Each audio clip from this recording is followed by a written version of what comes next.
Open World, l'ouverture au monde.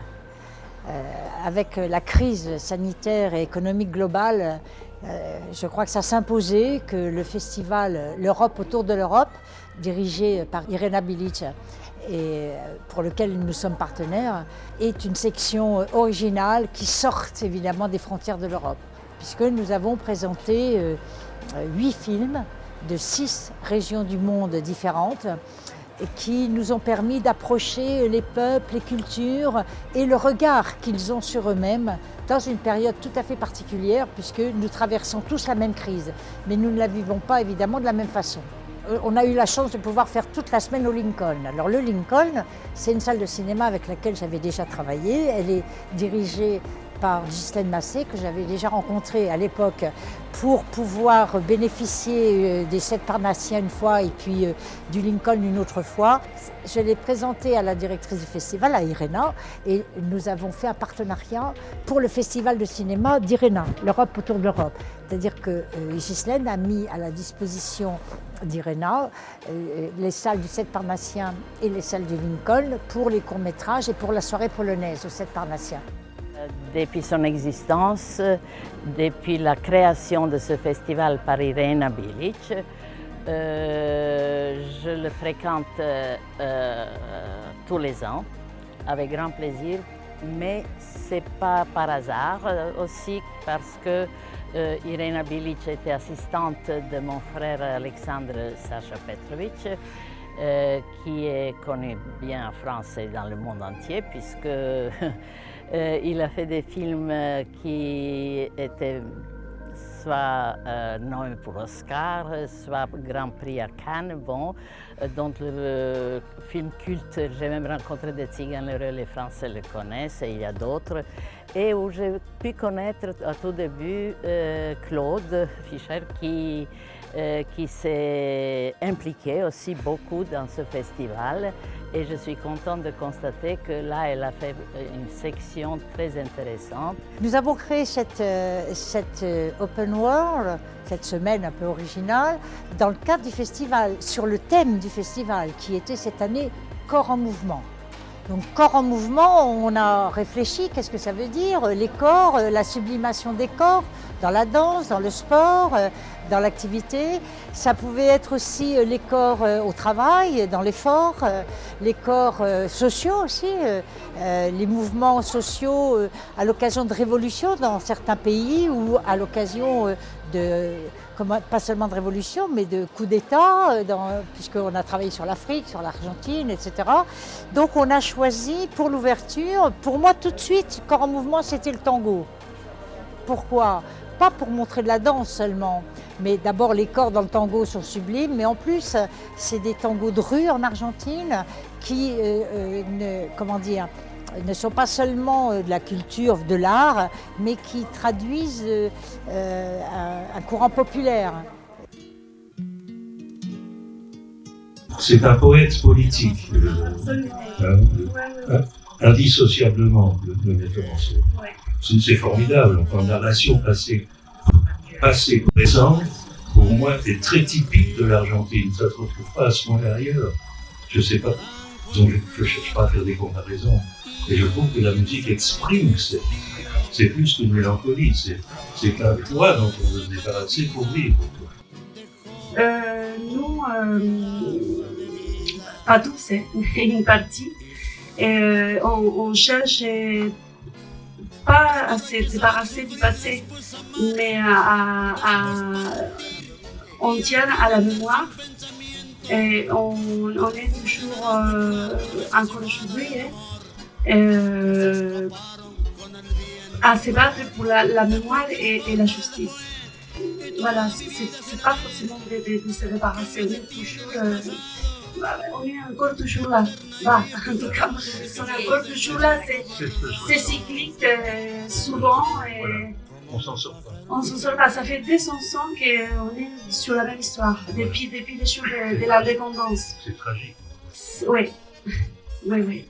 On a vu que ce film-là était encore beaucoup d'actualité parce que les danseurs de tango que nous avions invités justement pour illustrer un peu à la fin la danse des corps de tango et nous expliquer un petit peu le sens du tango dans l'Argentine, la danseuse, qui est elle-même argentine, nous a dit que les Argentins vivaient toujours avec ce passé douloureux qui les habite encore et dont ils ne sont pas encore véritablement sortis.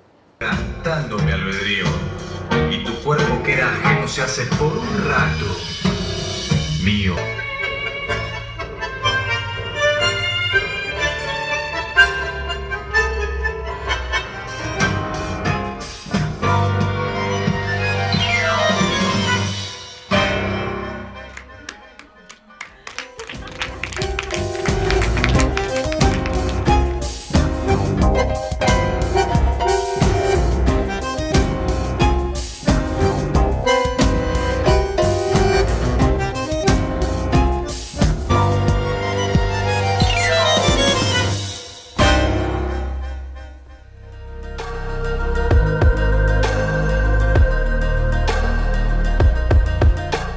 Nous avions un jeune réalisateur italien, alors il n'est pas si jeune que ça, mais je crois que c'était son premier grand film, avec Samira's Dream, et qui nous a conté l'histoire de cette jeune femme qui voulait absolument devenir institutrice à Zanzibar.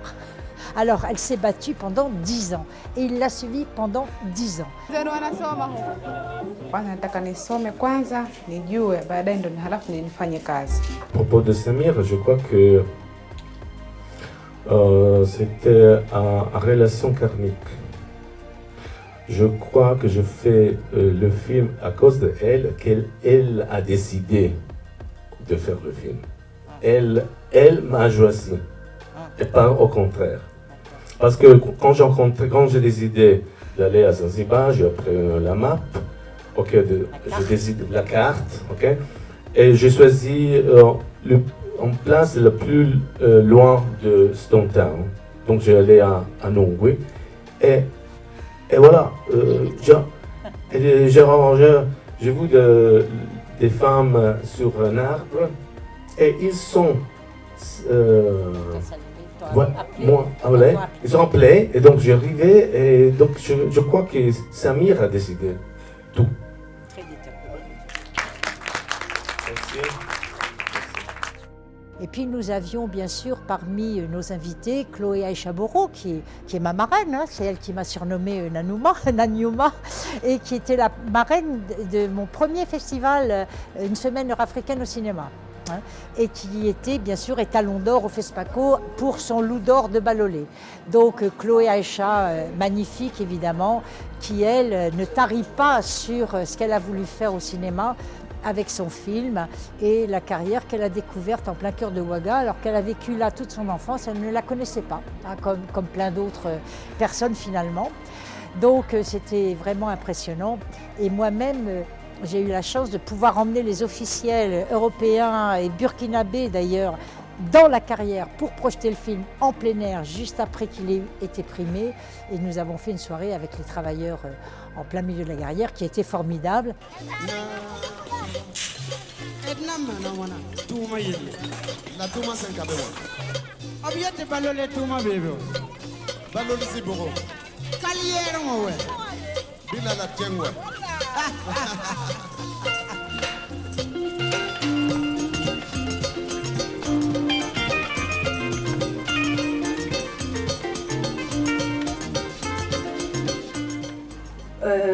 Au niveau des maladies, oui, effectivement, quand on est dans un environnement comme ça, il y a les fumerolles, parce que comme on le voit, ils brûlent des pneus en fait pour fragiliser la roche, pour pouvoir la concasser. Donc en permanence, il y a ces fumerolles-là qui se dégagent, qu'ils respirent tous les jours, puisqu'ils travaillent tous les jours, du lundi au dimanche, toute la journée, du matin au soir, de tous les jours.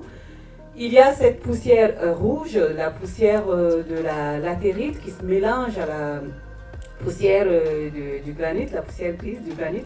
Tout ça, ils le respirent. Visuellement, ça donne des images très belles, ça c'est vrai. Mais c'est vrai que humainement, c'est assez compliqué pour eux, en tout cas au niveau de la santé, c'est sûr.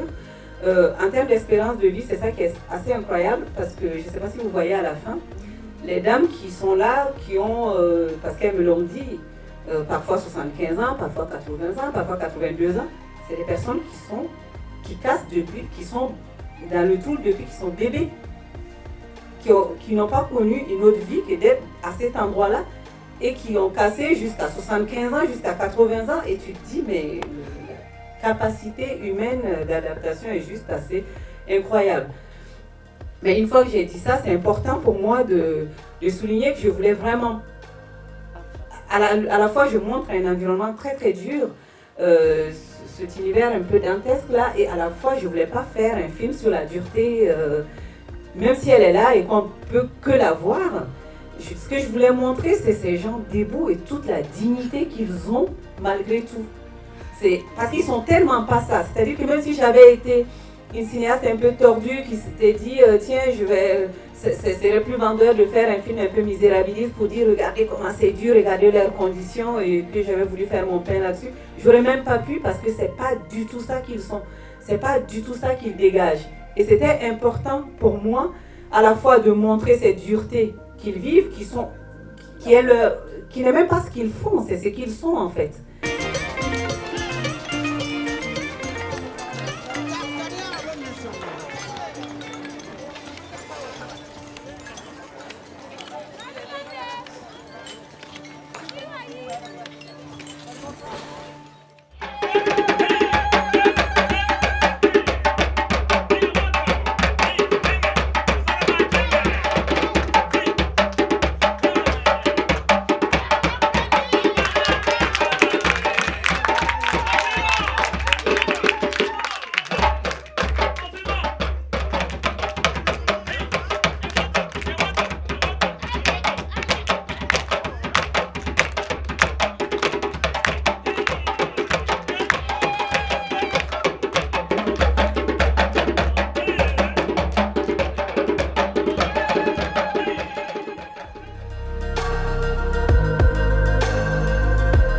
Et puis parmi les invités, alors le merveilleux Jacob Melkonian, je dis merveilleux parce que c'est un très grand humaniste, il est jeune, il doit avoir 35 ans à tout casser, et il a une réflexion en profondeur sur le sens de la vie, sur le sens de l'humanisme, sur la vie dans une situation de guerre. C'est très très beau. Ce qu'il a fait, c'est vraiment formidable. Et Jacob m'a d'autant plus ému que quand il est arrivé en France, il est parti d'Arménie, il avait 12 ans, il a voulu faire du cinéma, il est arrivé en France sans papier, donc c'était un sans-papier, et il était d'autant plus flatté d'être invité pour projeter son film sur les Champs-Élysées que c'était un sans-papier arménien. Merci beaucoup, merci Claude pour cette projection. Merci beaucoup à vous tous d'être venus. Mon film Blocus raconte l'histoire d'une famille arménienne qui habite à la frontière entre l'Arménie et l'Azerbaïdjan, dans un village qui s'appelle Chinari. D'ailleurs, le village Chinari, ce n'est pas un village par hasard que j'ai choisi. Je suis d'origine de ce village. Et évidemment, après, j'ai vécu pas loin de Yerevan, mais voilà, c'est un village où je voulais absolument retourner et essayer de raconter la vie des habitants de ce village. Donc l'histoire raconte d'une famille qui sont composées de 5 membres. Voilà. Chacun il a son propre rôle, si on peut considérer comme ça, dans la famille. Et à travers de ces membres de la famille, on arrive à découvrir une vie, leur vie quotidienne dans ce coin-là du monde, qui vit dans une situation ni guerre ni la paix. Et dès qu'on a fini le tournage, juste quelques jours ou une semaine après, la deuxième guerre, qu'on appelle la deuxième guerre 44 jours, a déclenché.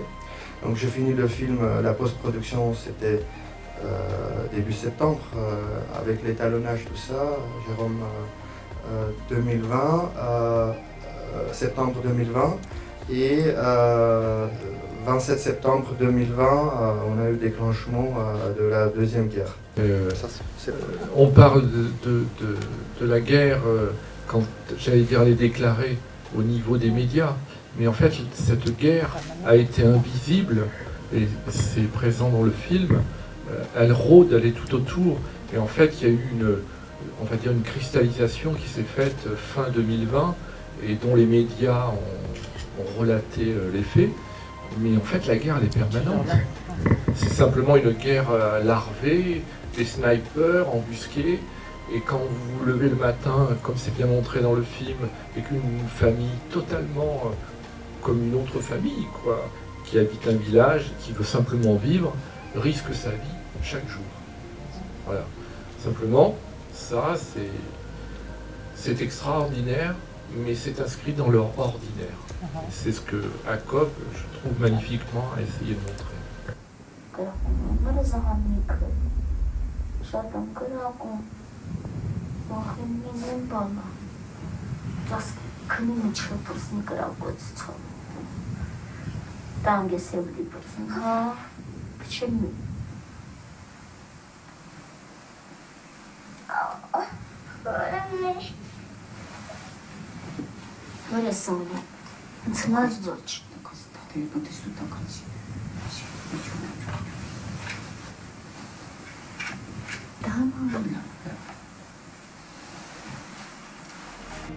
Nous, on a resté dans la troisième génération de la guerre, nos munitions, nos fusils.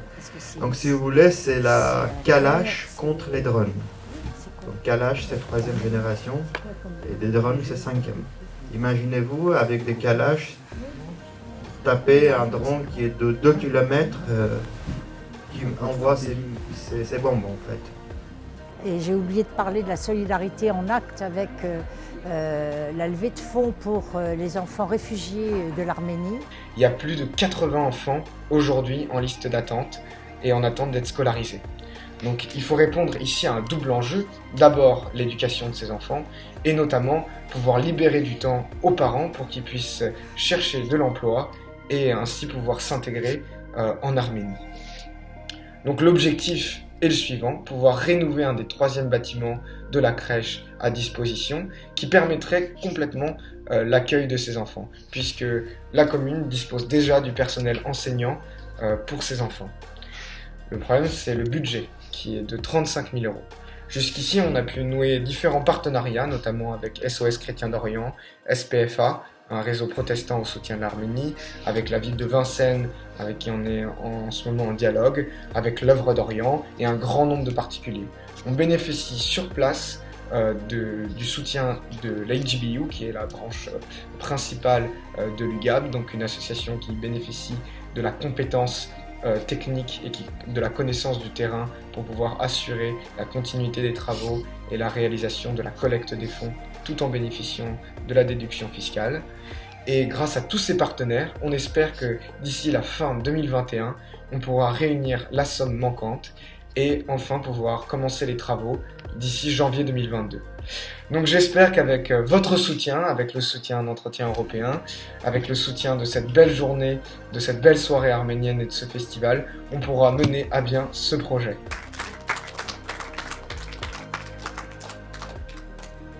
C'est une perspective des plus tristes, surtout quand on voit ce qui s'est passé et ce qui risque encore de se passer entre les Azéris et les Arméniens du Haut-Karabakh, de l'Arzat. L'Arménie, qui connaît l'Arménie, qui s'intéresse à l'Arménie. À partir de là, une fois que vous avez posé ça, vous imaginez qu'en termes de production, ça va être compliqué. C'est-à-dire que ce n'est pas un sujet majeur pour l'Europe occidentale. Donc à produire, c'est pas facile. Il faut réunir quelques moyens. Mais avec le soutien de l'Arménie et quelques partenaires français, on y est arrivé. Voilà. Donc c'est mon amie Irena qui avait fait le film. Quand elle l'avait projeté il y a quelques années en arrière à Paris, je n'avais pas eu l'occasion d'aller le voir. Et quand elle a choisi ce thème corps en mouvement, évidemment, tout de suite m'est venu à l'idée qu'il fallait qu'on passe son court-métrage sur les derviches. Hein. Donc, parce que pour moi, les derviches, c'était évidemment les corps en mouvement qui tournent jusqu'à tomber à d'épuisement à la fin. Là, c'était différent, mais enfin, ils bougent aussi beaucoup. Et puis, ils se trouent. Ils se trouent la langue, la joue, c'est-à-dire que les corps sont mutilés, entre guillemets, j'insiste sur le guillemet, puisque on voit que quand ils retirent leurs ustensiles, évidemment, il n'y a pas de trous, ils ne saignent pas, etc. Donc, mais Irena filme, elle nous montre.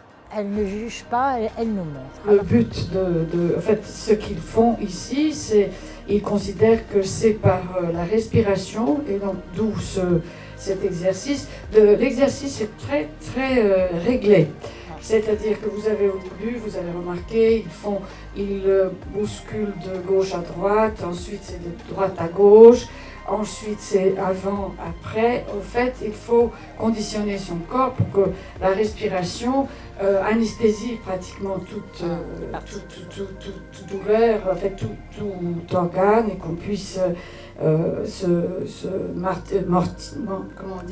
mortifier, pour qu'on puisse mortifier son douleur. Et là, ce que vous voyez, je n'ai pas encore mis des scènes beaucoup plus violentes. Et je n'ai pas mis des scènes avec les enfants. Et je n'ai pas insisté sur le fait que tous ces ustensiles étaient suspendus sur le mur et qu'ils étaient plus ou moins ou absolument rouillés. Et donc il y a vraiment quelque chose de... Ils arrivent à une insensibilité complète. Et puis ensuite, c'est la respiration. Au fait, ce sont des rites de transe. C'est exactement, c'est atteindre Dieu en se mettant dans un état de transe.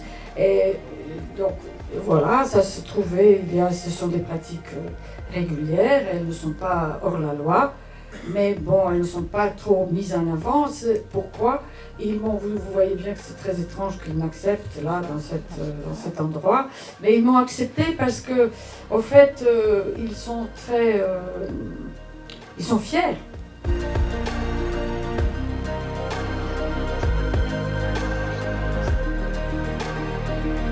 Nous avions invité des personnes que je ne connaissais pas obligatoirement avant d'organiser ce festival, et notamment, par exemple, pour la Nouvelle-Zélande. Et la Nouvelle-Zélande, c'est très original parce que pour pouvoir inviter le responsable de l'association franco-néo-zélandaise à l'occasion du film L'âme du guerrier, je suis passée par la Polynésie. J'ai appelé la maison d'édition du livre qui a été à l'origine du film L'âme des guerriers, et donc j'ai téléphoné, ça s'appelle Au vent des îles, la maison d'édition, et je suis tombée sur le merveilleux Christian Robert qui a été vraiment charmant et qui m'a donné toute une série de gens à contacter en France. Et comme ça, de cercle en cercle vertueux, je suis arrivée jusqu'au très sympathique Clément Ossenac, qui est venu nous présenter son association, mais aussi la Nouvelle-Zélande.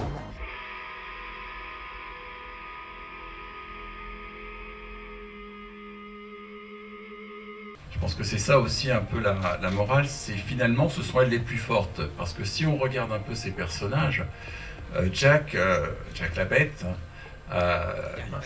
justement, il a que sa force et il est complètement vide. Il a aucune autre possibilité de réaction. Et elle a la force, elle a le caractère, et elle va prendre la bonne décision. Je pense que c'est la morale, entre guillemets, s'il y a une morale qu'on peut prendre du film, c'est elle décide quand même à la fin de partir. C'est quand même ça la puissance aussi du film. Après tout ce qu'on a pu voir.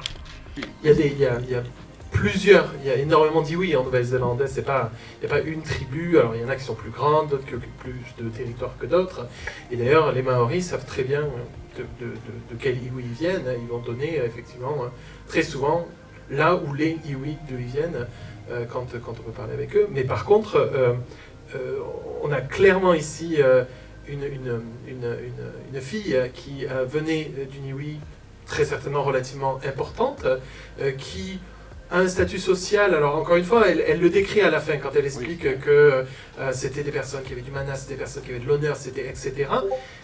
Elle le voit comme ça, ça fait partie de son éducation, elle est née là-dedans, et effectivement elle ne retrouve pas ça chez Jake, qui d'ailleurs n'a pas été accepté par son Iwi, parce que justement il n'avait pas ça aussi. Il nous a donné envie d'aller en Nouvelle-Zélande.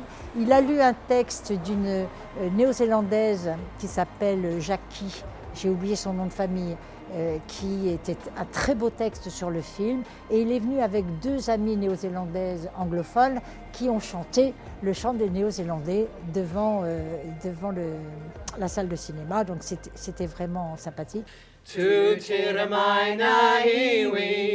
Tato tato e, tu teramai na iwi. Tato tato e, whaia te ramatanga, me te aroa henga iwi. Kia kotakutahi, kia kotahira.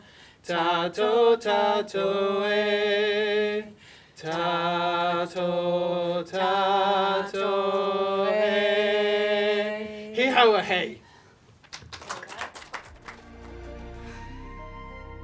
Il est super universel ce film, parce que certes ça parle d'une communauté très précise, mais des problèmes qu'on rencontre finalement dans toutes les communautés, que ce soit les violences domestiques ou le sujet du viol qui est abordé aussi, qui n'est pas du tout facile. Et puis c'est d'impunité aussi, parce que même si on le voit se faire ruer de coups à la fin, on sait très bien que dans la vraie vie, dans la plupart des cas, l'enfant ne se suicide pas, n'en parle pas à ses parents, et ça reste comme ça, en fait, tout simplement. Et avec tous les traumatismes que ça crée. C'est une super idée de montrer ces films à Open World. Alors, encore une fois, ce film en particulier, il a été très, on va dire, controversé. Il y en a plein d'autres, mais je pense que dans toutes les cultures, on va pouvoir trouver un film qui est important.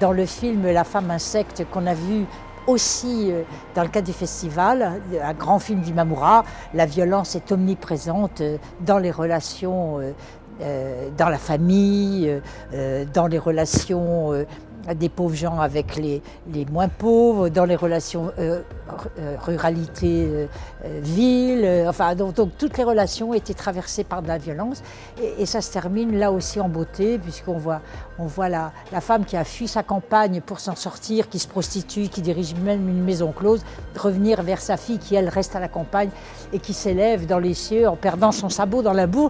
Donc c'est une note d'espoir pour moi, je l'ai vécu comme ça, un merveilleux film de Imamura. C'est qu'il est à la charnière de 2 époques, une époque dite classique, essentiellement produite par des grands studios, et une époque, on dira, contemporaine, moderne, aussi qu'on peut présenter comme la nouvelle vague japonaise, et dont Imamura est le chef de file, même si ce n'est pas le plus typique réalisateur de la nouvelle vague. Il est plutôt dans une nouvelle vague très personnelle, très percutante, et peut-être un peu moins politique que la nouvelle vague telle que nous le connaissons à travers les films d'Oshima. Et c'est peut-être aussi pour cela que ces films ont mieux duré, ont mieux survécu à l'usure du temps. On est dans du réalisme, on a une sociologie, on a des générations qui se succèdent, avec d'ailleurs une ouverture quand même à la fin sur un début d'émancipation. Et puis alors le film le plus difficile, c'était le film américain There Will Be Blood, parce que les gens ont été choqués par le film, et ils n'avaient pas grand-chose à dire sur le film.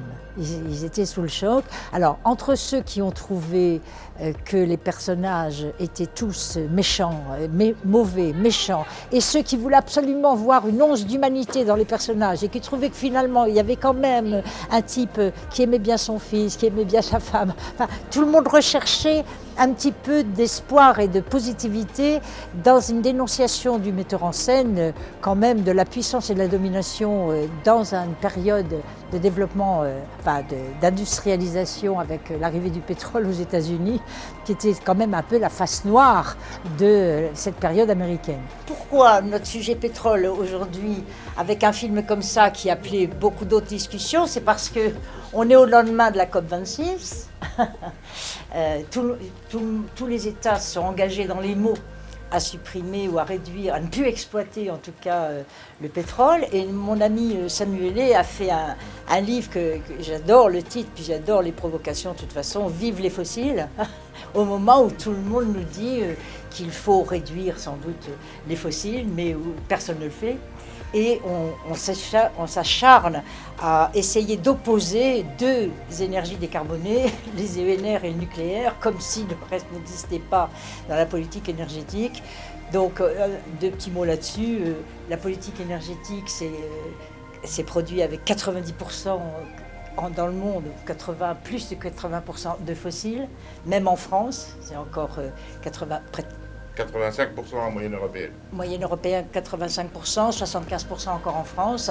Et puis les 20% d'électricité produite par le nucléaire, l'hydraulique et maintenant un peu les ENR, c'est vraiment la petite partie de l'énergie. Ce film est vraiment merveilleux parce qu'il montre la nature humaine. Mais son cadre, le cadre du déroulement de ce film, c'est l'épopée du pétrole, où on a vu qu'il y a eu beaucoup d'innovation et de souffrance et beaucoup d'argent. La démographie est à la croissance, donc il va y avoir de plus en plus d'êtres humains qui doivent travailler, qui doivent manger, qui doivent, si possible, bien vivre. Et donc cela demande de l'énergie. Donc nous devons avoir une vision open world également sur le besoin en énergie dans le monde et avoir une vision positive. Notre but devrait être d'apporter de l'énergie à tout le monde. On a eu dans la salle, pas énormément de monde malheureusement, mais avec les jeunes, des gens ça nous a fait plaisir de pouvoir les accueillir.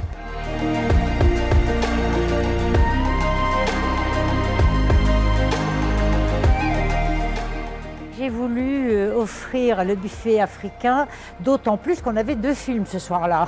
Et pour éviter que les gens ne s'en aillent après le premier film, on leur a offert aussi le buffet africain. Mais c'était très sympathique et je veux remercier Aceta. Je travaille avec elle maintenant depuis plusieurs années. Elle arrive toujours à nous faire les galettes de riz, les beignets de haricots rouges ou les cuisses de poulet. C'est formidable, avec le gingembre et le bissap.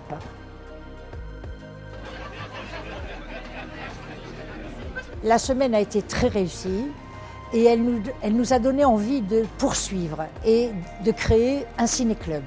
Donc on va créer un ciné-club qui s'appellera peut-être Open World d'ailleurs.